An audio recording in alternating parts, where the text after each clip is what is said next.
लद्दाख के स्थानीय चरवाहों और चीनी सैनिकों का एक वीडियो वायरल हो रहा है। इसमें देखा जा रहा है कि चीनी पीएलए सैनिक लद्दाखी चरवाहों को एलएसी के पास भेड़ चराने से रोकने की कोशिश कर रहे हैं, लेकिन भारतीय लद्दाखी चरवाहों ने उन्हें पूरी निर्दयता के साथ जवाब दिया है। वहीं भारतीय सेना ने इस क्षेत्र में सुरक्षा और अधिक बढ़ा दी है। ज्ञानवापी केस में बड़ा फैसला आया है। ये फैसला हिंदू पक्ष में सुनाया गया। फैसले के मुताबिक ज्ञानवापी तहखाने में हिंदुओं को पूजा का अधिकार मिल गया है। अदालत ने दोनों पक्षों को सुना और बहस पूरी कर ली और हिंदू पक्ष को पूजा करने की अनुमति दे दी है। वहीं कोर्ट ने 1 सप्ताह के भीतर आदेश का अनुपालन करने का आदेश जिला अधिकारी को दे दिया है। संसद के बजट सत्र की शुरुआत के पहले दिन प्रधानमंत्री नरेंद्र मोदी ने विपक्ष को आड़े हाथों लिया। उन्होंने संसद में हंगामा करने वाले विपक्षी दलों पर निशाना साधा और कहा कि कुछ लोग आदतन हुड़दंग करते हैं। ऐसे बर्ताव से लोकतंत्र का चीरहरण होता है। उन्होंने सांसदों से अपील करते हुए कहा कि वित्त मंत्री निर्मला सीतारमण 1 फरवरी के बजट भाषण में सरकार की मजबूत आर्थिक नीतियों की तस्वीर पेश करेंगी। उन्होंने राष्ट्रपति के अभिभाषण से सरकार का मार्गदर्शन होने का भी जिक्र किया। ईडी ने बीपीएल से जुड़े 200 करोड़ रुपए के कथित बैंक लोन धोखाधड़ी मामले में जम्मू कश्मीर, पंजाब और उत्तर प्रदेश के कई स्थानों पर छापेमारी की। आधिकारिक सूत्रों ने बताया कि केंद्रीय एजेंसी धन शोषण निवारण अधिनियम पीएमएलए के प्रावधानों के तहत इन क्षेत्रों में कम से कम 9 परिसरों की तलाशी ली।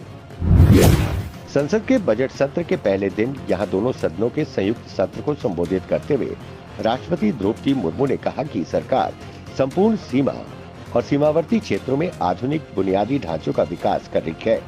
पिछली सरकारों द्वारा इसकी अपेक्षा का जिक्र करते हुए उन्होंने कहा कि ये काम बहुत पहले प्राथमिकता के आधार पर हो जाना चाहिए था। वहीं राष्ट्रपति ने आतंकवाद और विस्तारवाद के खिलाफ सरकार की सख्त नीति का जिक्र करते हुए कहा कि सकारात्मक परिणाम आ रहे हैं। उन्होंने कहा कि आतंकवाद हो या विस्तारवाद, हमारी सेनाएं आज जैसे को तैसा की नीति पर जवाब दे रही है। शांति के लिए मेरी सरकार के प्रयास हमारे लिए सार्थक परिणाम लाएंगे। पाकिस्तान के अशांत बलूचिस्तान में हथियारों से लैस आतंकवादियों ने 3 कोऑर्डिनेटेड हमले किए। ये हमला एक हाई सिक्योरिटी जेल पर किया गया। इस हमले में 4 लॉ एनफोर्समेंट अधिकारी और 2 नागरिक मारे गए।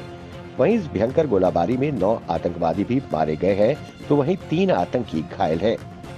एक वरिष्ठ पुलिस अधिकारी ने जानकारी दी कि आतंकवादियों ने जेल पर कम से कम 15 रॉकेट दागे, जहां खूंखार आतंकवादी बंद हैं। वहीं इस हमले की जिम्मेदारी बलूचिस्तान लिबरेशन आर्मी BLA ने ली है। जिला डोडा के ठाठरी के ex serviceman higher secondary school में एक फेयरवेल कार्यक्रम का आयोजन किया गया। इस मौके पर ZDO अमजद हुसैन ने अपने शानदार करियर को अलविदा कहा। अमजद हुसैन ने अपने कार्यकाल के दौरान कड़ी मेहनत, समर्पण, ईमानदारी के साथ काम किया। वहीं DDC अध्यक्ष धनंतर सिंह कोतवाल ने उनके समर्पण, ईमानदारी को सराहा। अमजद हुसैन का शानदार करियर न केवल देश के भविष्य को आकार देने के लिए आवश्यक है, अपितु उनके समर्पण को भी याद रखा जाएगा। प्रधानमंत्री नरेंद्र मोदी द्वारा शुरू की गई कांग्रेस मुक्त भारत की मुहिम को योगदान देते हुए भारतीय जनता युवा मोर्चा ब्लॉक त्रिगाम द्वारा नाबाद गांव में जिला अध्यक्ष रॉकी गोस्वामी की अध्यक्षता में एक सार्वजनिक बैठक का आयोजन किया गया। वहीं इस दौरान कांग्रेस और डेमोक्रेटिक प्रोग्रेसिव आजाद पार्टी को बड़ा झटका लगा है। बड़ी तादाद में युवाओं ने इन पार्टियों को छोड़कर भारतीय जनता पार्टी का दामन थामा। इस बैठक के दौरान विभिन्न गांवों से आए लोगों की समस्याओं को सुना गया। इस बैठक में बड़ी तादाद में भाजपा नेता व कार्यकर्ता उपस्थित थे। जम्मू कश्मीर पुलिस ने सिविक एक्शन प्रोग्राम के तहत जिला गांधरबल के छात्रों को 1 सप्ताह तक चलने वाले भारत दर्शन टूर 2024 के लिए रवाना किया। ये दौरा जम्मू कश्मीर पुलिस द्वारा आयोजित किया गया था। इस दौरान छात्रों को बोर्डिंग और लॉजिंग, आने जाने की हवाई टिकट सहित अन्य सभी लॉजिस्टिक सुविधाएं प्रदान की जा रही है। DPL गांधरबल में एक फ्लैग ऑफ समारोह का आयोजन किया गया, जहां SSP गांधरबल संदीप गुप्ता ने छात्रों के ग्रुप को झंडी दिखाकर रवाना किया।